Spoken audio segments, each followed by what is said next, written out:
To me, one of the most beautiful things about working on this issue is because, unlike so many of the other challenges that we as a society face, this is actually one that we know how to solve today. We have the technology, we can do it, we can make it happen. So wildlife crossing structures, in some cases, up to 97% effective. So if you had 100 crashes last year, you're going to have 3. I think the most important thing to understand in my mind is that this operates at multiple scales. So there are small animals that would benefit from just small adjustments in road stream crossings. And so for small animals, you need small improvements, but frequently throughout the roadways. And then occasionally at really strategic locations, that's where you then concentrate your resources and try to make them permeable, as best you can. It's just really important that we can put all those pieces together and think about connectivity as something that could actually save us money, save lives, and be beneficial for nature.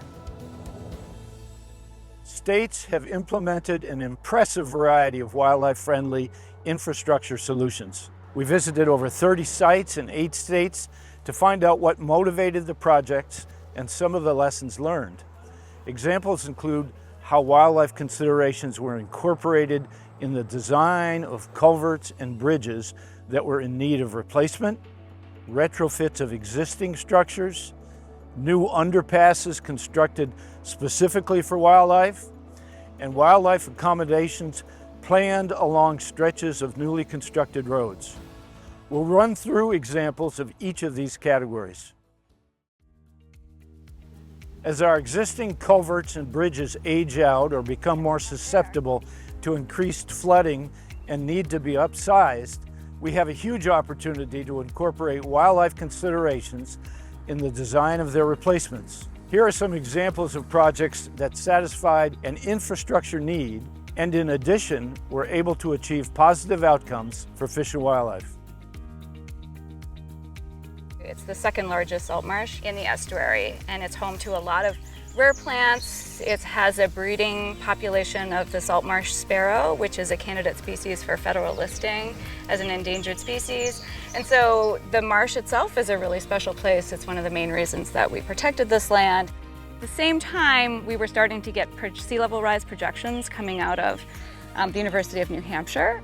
This was our sort of motivating data set that we were using to sort of drive this project. For the first time, we could sort of start to envision maybe how the marsh might change given what the coastal environment was going to experience into the future with climate change, and that included sea level rise and also the increased flooding events. We could see a pretty massive change in the salt marsh, almost a complete loss.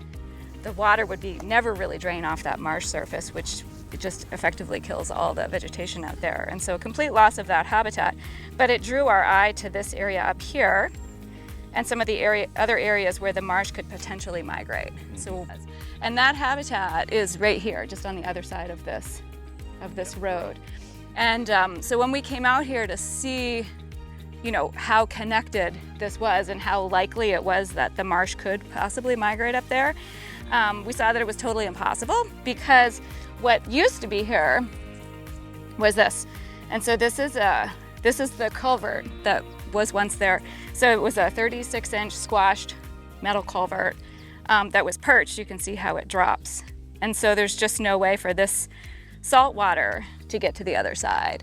This was a total barrier to the seawater movement, a total barrier to any kind of fish, estuarine fish trying to move back and forth.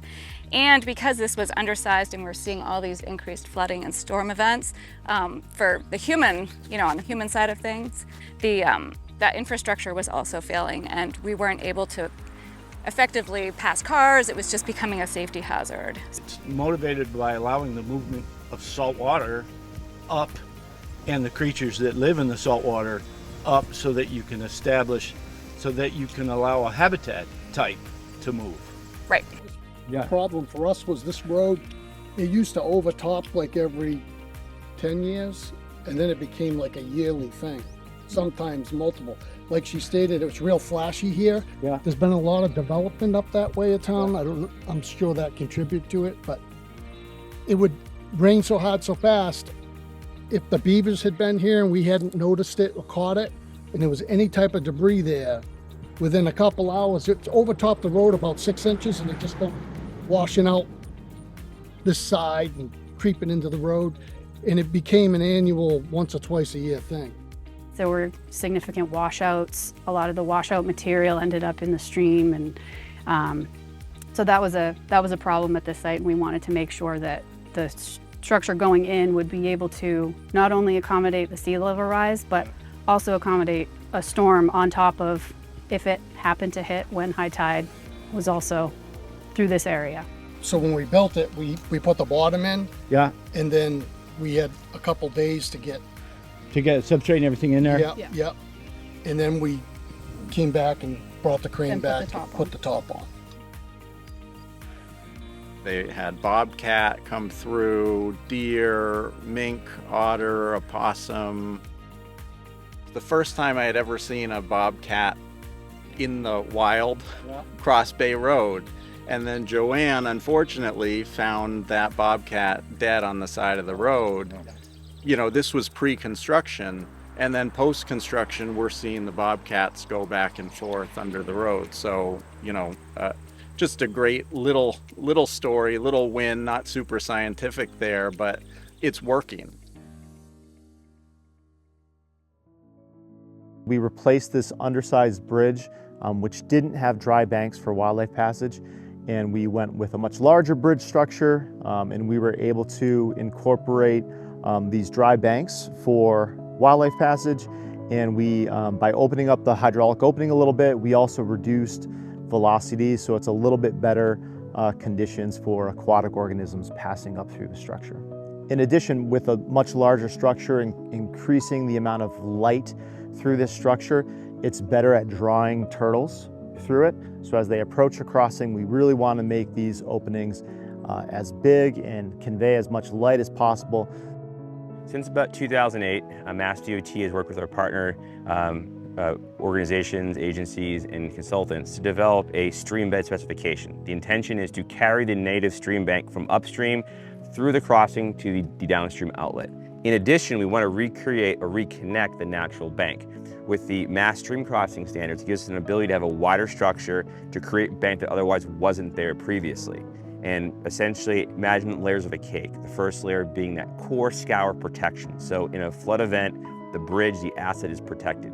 On top of that, we add in smaller, finer material, ideally that matches the surrounding conditions to create a walkable aggregate for wildlife.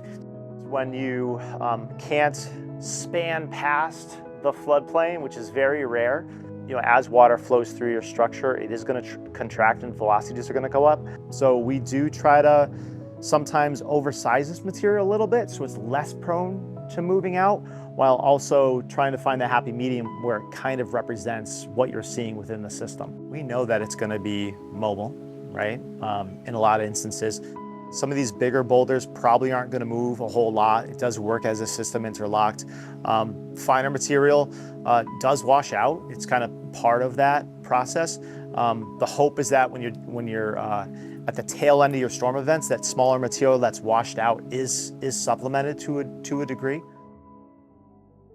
If replacing an existing culvert or bridge is not an option, or if there's no structural need, there may still be simple ways to make our current infrastructure more suitable for wildlife through low-cost retrofits. Here are two examples. This particular project came about many years ago. This is really sort of the westernmost anchor of the entire Northern Appalachian Acadian ecoregion, and what the Staying Connected Initiative partners have identified these key linkages throughout to connect these larger blocks of forest. We did some computer modeling to, kind of narrow down the Black River Valley area, and then some on-the-ground field assessments. We did wildlife tracking in the snow, looking for footprints along the roadsides to see how animals are interacting with the roads. We did some wildlife camera monitoring at some structures, and really kind of help narrow down where to focus, ultimately reinforcing that Route 12, the road that we're on here, is really the biggest barrier in this linkage. This road sees something like 10,000 vehicles a day. A road becomes a barrier for many wildlife species. we began to ask, well, can we make some low-cost retrofits that would facilitate wildlife movement? And so in researching options, we found this design, this shelf, that was originally developed in Montana, and really saw this as an opportunity to pilot a new approach in the Northeast. It's not high flow stream situation. The water doesn't fluctuate a lot. There's not a lot of trees or anything that would snag in this culvert, so the shelf seemed to be a good option to be retrofitted onto the culvert. And our maintenance forces were able to do that. It's 138 feet long. We were able to bolt it to the inside of the culvert and not compromise the integrity of the culvert. Cost of the shelf was $28,000. We're talking about mammals from coyote, bobcat down, really, in terms of size. Smaller mammals, yeah. Are you happy with it? We're proud of it. You know, we were able to put some plantings in along the river here. You know, small mammals tend to follow a riverine corridor and lead them to the culvert shelf. I think it also showed a time where an outside group came to us with a science-based approach, and DOT was able to work with them to get the project done. But it was definitely that partnerships can work, and they can work well. Yeah, I agree, both of those points. And just a number of different pieces coming together. For those that may not know, we're standing on a conservation easement right now that a local land trust, the Adirondack Land Trust, holds. So really trying to combine all these different strategies so that we're not putting in a critter shelf and this becomes a parking lot in 5 years. So that's where all the different groups can play a role and come together.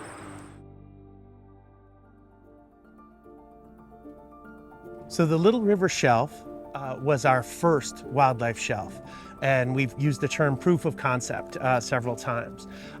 So that came about as part of a full-depth reclamation project on Route 2. So that's a very expensive project. It was budgeted to be an $8 million job.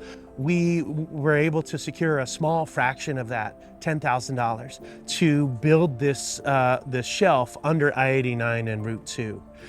So it came as the direct result of a regular project. What happened, though, is it became the basis for a standard specification, where now it's standard practice that on all bridges with more than 6 feet of space between ordinary high water and the bottom of the iron, we now put in those wildlife shelves. It's especially important for ungulates, for moose and deer, to have that continuous dirt path to move under those bridges. And we discovered in conversations with V-Trans that it wasn't that big of a deal to fill in the interstices of these big boulder fields with a little bit of dirt in one stripe above ordinary high water. As long as our Department of Environmental Conservation wasn't that concerned about erosion above the ordinary high water mark, and so it just became a standard detail. We just saw an example of a manufactured wildlife shelf that provided dry passage for wildlife. Another option for some flat-bottom structures could be as simple as adding boulders or logs to provide a walkway. Even things like keeping clear sight lines, removing debris, and enhancing adjacent natural cover can make our current infrastructure more usable. When priority wildlife crossing areas are identified, there may be opportunities to install new underpasses or overpasses specifically for wildlife. Here are some examples of successful wildlife underpasses installed in our region. So because we had this opportunity, to do pre-construction monitoring, we did a couple of things. We monitored roadkill along this stretch of road weekly. We had radios on some turtles so we could understand how they were using the landscape, kind of pre-construction. Construction was finalized by spring of 2019, and then we did post-construction monitoring 2019 and 2020. 2020 and the 2019 post-construction included those same weekly road transect surveys, but then when we had the tunnels installed, we had cameras mounted into each end of the tunnel, so we could not only understand who was kind of using the tunnels, but also assess whether we had full passage. So whether animals were kind of entering the tunnel and also exiting it, compared to just maybe like entering it and be like, this is too weird, you know, and turning back around. You know, so we had, 4 years of kind of active monitoring work here, and the project came out really well. We had one of our target species on one of our cameras within like 3 hours after we first mounted our camera. You know, so we're like, all right, like, wrap it up, you know, we're done here. The road mortality for our target species declined like precipitously. So, you know, we had like, I'll say like nearly 100% reduction in road mortality for our target species. Target species being kind of a group of different assemblages of turtles. We had over 19 different species of reptile and amphibian captured on the cameras using the tunnels, and then over 6 different mammal species.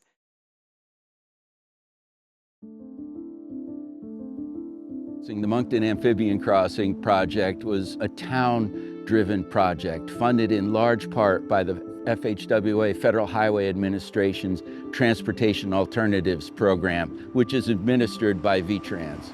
That was a true collaborative effort between the town of Moncton, the Moncton Conservation Commission, the Lewis Creek Association, Vermont Fish and Wildlife, U.S. Fish and Wildlife, Federal Highway Administration, and VTrans. The goal is to accommodate as many species as possible, and we've proven that with the Moncton Amphibian Crossing, where our target species were migrating amphibians, but we've got everything from mice, ermine, weasels, to raccoons and bear, mink, possum, just a whole suite of that sort of largish to small mammals are using the Moncton Amphibian Crossing. Crossing structures are not the only way to benefit wildlife along roads. We heard about some smaller scale habitat improvements that had big positive effects on wildlife populations. They weren't expensive and they weren't hard to implement.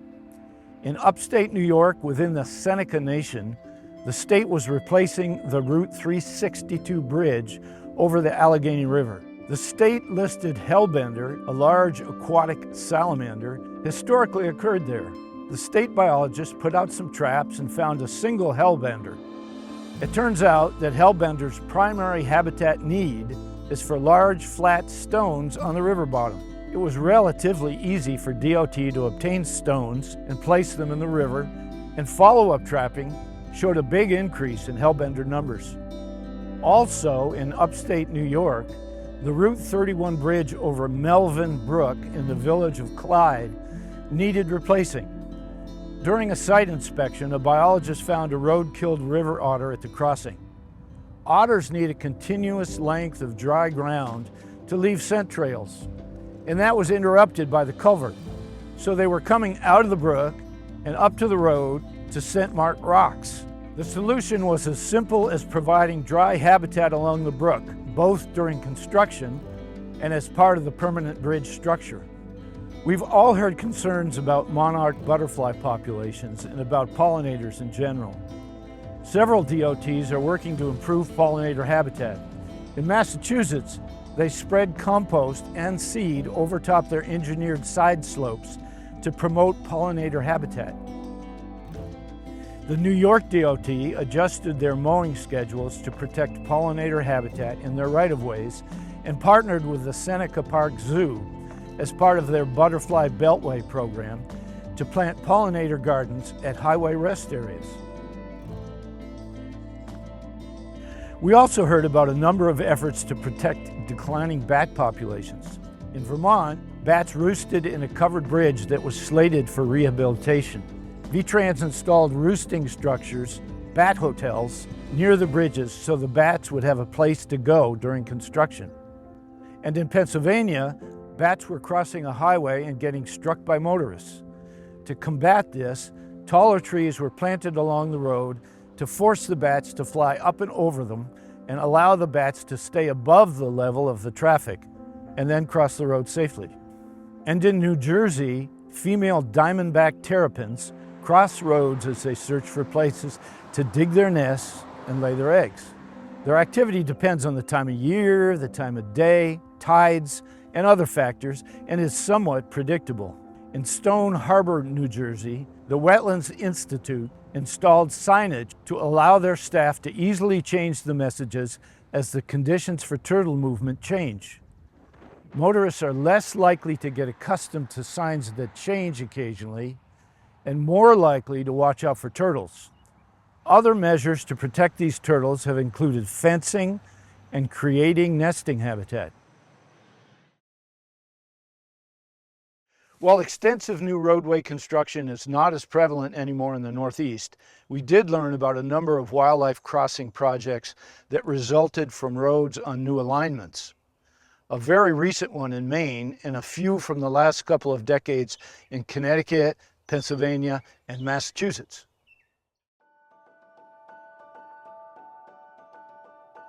What's going on here, Jeff? A little road construction here and there. We've got 6 miles of road going across the woods, basically. We intersect 4 different side roads on the way through. And this is a new road? Brand new road. It's a connector. It connects Route 395 with Route 9, which is a major corridor between Canada and the rest of the U.S. We have the ramps and all this associated work, and then we come into just a regular road. We have Phelps Brook tributary, which is one of the largest structures we put in this. It's 23 by 16 box culvert that will have large wildlife crossings on either side of the culvert and with a stream in the middle. This area also has all 8-foot wildlife fencing on either side of the road. Once we get out here, this is more wilderness area, less housing. Up in this area where we have 2 other wildlife crossings, Critter Crossing 1 and Whitetail Crossing, both 12 by 8, 14-foot box culverts. Can you take us out and show us some of this stuff? Let's go for a ride. All right, let's do it. So Jeff, if you could just give us a quick overview of what we're looking at, designed this way and why it was put here.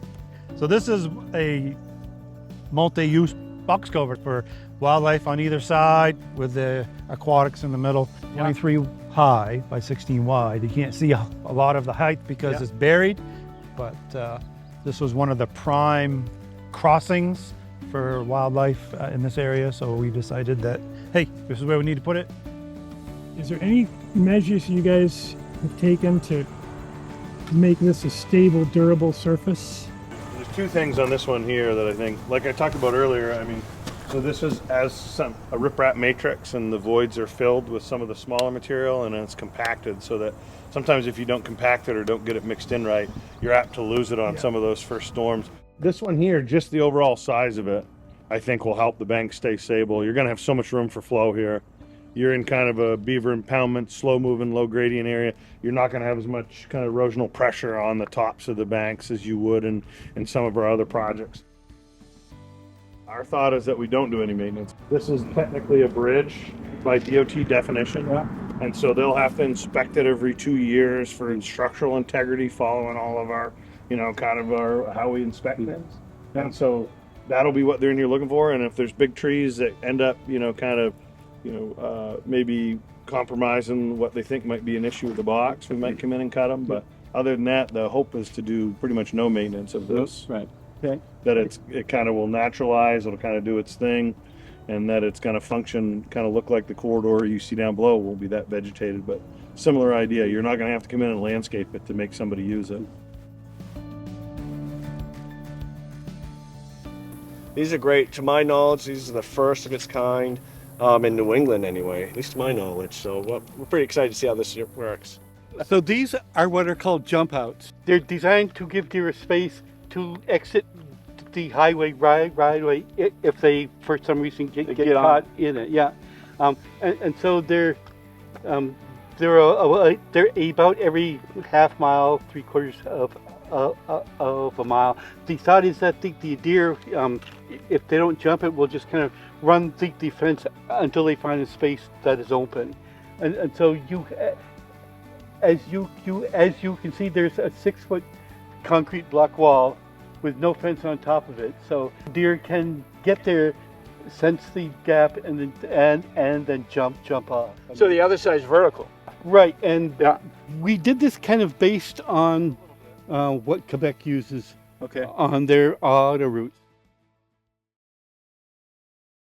The U.S. Route 7 bypass in Brookfield and New Milford, Connecticut, involves over 2 miles of new 4-lane highway built along a rocky, forested slope in 2009. We talked to the folks who helped design and monitor the structure. Yeah, so this project started in 2005 when the Connecticut Department of Transportation was proposing to put in a roadway. Okay. At that time, we did habitat assessments, and in 2006, we did actual species surveys. We used those data to guide the best place for the turtle tunnel to be, where the most activity would be from going from the lowlands to the uplands. So this is the passage tunnel. Precast concrete arch structure. You know, it's about 108 feet long, 24 by 6 foot high. The structure has a natural soil material with a dry passage and a modified drainage swale for moisture. In addition, there are scattered brush piles for protective cover for wildlife. A concrete barrier was installed to funnel wildlife to the structure. This is the permanent concrete barrier that we designed specifically for this project. And you can see it comes up about 2.5 feet to this lip underneath, which comes out at an angle and then goes up another 5-6 inches or so. We knew it was going to stop turtles, but we were hoping that it would also stop the snakes. To minimize habitat impacts, the clear zone along the highway, which is normally mowed, was reduced quite a bit. So the clear zone, what we're finding more, and what a big reason why it's about, you know, so we don't have animal strikes. So here, I mean, we've kind of taken that out of the equation. So with the tunnel, we're not worrying about deer. To evaluate the impacts and the effectiveness of the structure, wildlife cameras were employed and turtles were radio tracked. We had turtles using this almost immediately, going into the tunnel, but just going in about 5 feet to sit under the brush piles and get cool. They weren't going through it. But then eventually they ended up going through the tunnel. And when we're talking about mammals, that was instant. The deer were using it instantly. Bobcats were using it instantly. Small mammals, raccoons, skunks, possums, instantly using the tunnel. In central Pennsylvania, we looked at a project constructed in the early 2000s, converting a 2-lane highway to an interstate highway on a new alignment. So as part of the US 220 highway improvement project, which was 18.2 miles, working with the agencies and their concerns, there was a natural resource compensation plan put together. We had some special concern species that we dealt with in that NRCP. But the wildlife crossings themselves, there were 5 locations identified as part of that NRCP. And really the biggest thing was just due to the fragmentation of the forested habitat on the ridge top, just providing connectivity for the wildlife to get down to the valley floor. There was also a concern about deer vehicle collisions on a new road. Since Pennsylvania has a high deer population and has one of the highest numbers of deer collisions in the country, wildlife crossing structures were constructed at the 5 areas of highest importance for wildlife connectivity. These range from dual dry box culverts with an open median to a 3-span bridge over a stream and extensive riparian habitat. The habitat around these structures was protected and special wildlife fencing and plantings were established. The standard 6 foot, I believe it's 6 foot, is our standard right-of-way fencing that parallels I-99. As you approach the wildlife corridors, then we move in, transition into a 10-foot fence. So the 10-foot fences have gates on them. Of course, we have the stormwater control measure access road that we have to get through. But there is 10-foot fencing that, you know, is used to funnel the wildlife into the wildlife crossing. Lessons learned, maintenance and upkeep. I think we need to do a better job when it comes to maintaining our right-of-way fencing and the fencing that funnels the wildlife to. As you'll see at some of the other locations, there is some damage. We've fought over the years with private property owners cutting square holes into our fencing and accessing, you know, up onto the ridgetop with the ATVs and everything for hunting purposes or recreational purposes. So it's been tough to, you know, keep everything well maintained at the locations. We did both video monitoring as well as tracks there was put a layer of sand at the entrance and the exit of the culvert. Somebody would come out once a week, because we were up here every day, record what tracks they saw, download the video, and see what animals we had: bobcat, bear, raccoon, groundhog, geese, fox, you know, the whole, you see them using it.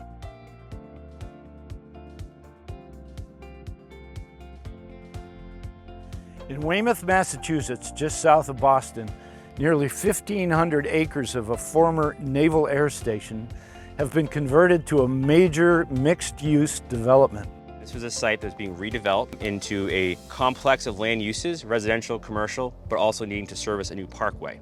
And with that parkway required factors such as wildlife connectivity into the design. So this particular parkway was built with 3 dedicated wildlife crossing structures and 1 stream crossing to meet not only the regulatory obligations, but also to provide connectivity with a range of species, with the focus being state-listed wildlife.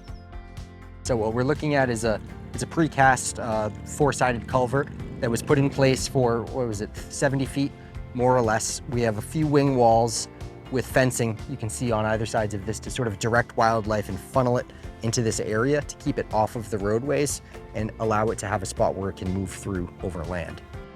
The goal is to maximize the openness ratio, and in this road context, we're able to have a graded open median, which we can see from the road surface a little later, but it maximizes the openness, allows moisture and air to come through the structure as well. And this particular design system is a precast 4-sided culvert. So from a constructability standpoint, it's very efficient to build and more affordable to purchase. There was also a one-of-a-kind turtle interceptor trench to prevent turtles from passing under the gates and the fences. The third structure is a bridge with a span of about 200 feet with open medians. We did put camera traps throughout the extent of the culvert, and we have a track bed of sand that allows us to see, for anything that may be missed by the camera, to see their footprints of what animals might be using the system. And we did get a lot of data on that. I think it was 15 or so mammal species. We got state-listed reptiles and some amphibians in there, and I believe including anything up to deer. We've seen quite a variety of wildlife-friendly infrastructure and management measures, from simple, low-cost retrofits to new structures designed specifically with wildlife in mind. All of these structures connect important habitat, and many provide multiple benefits, like improved human safety, increased flood resiliency, and of course, more secure wildlife populations. Next, we'll look at some of the partnerships and collaborations that have been used to plan, design, and build these structures.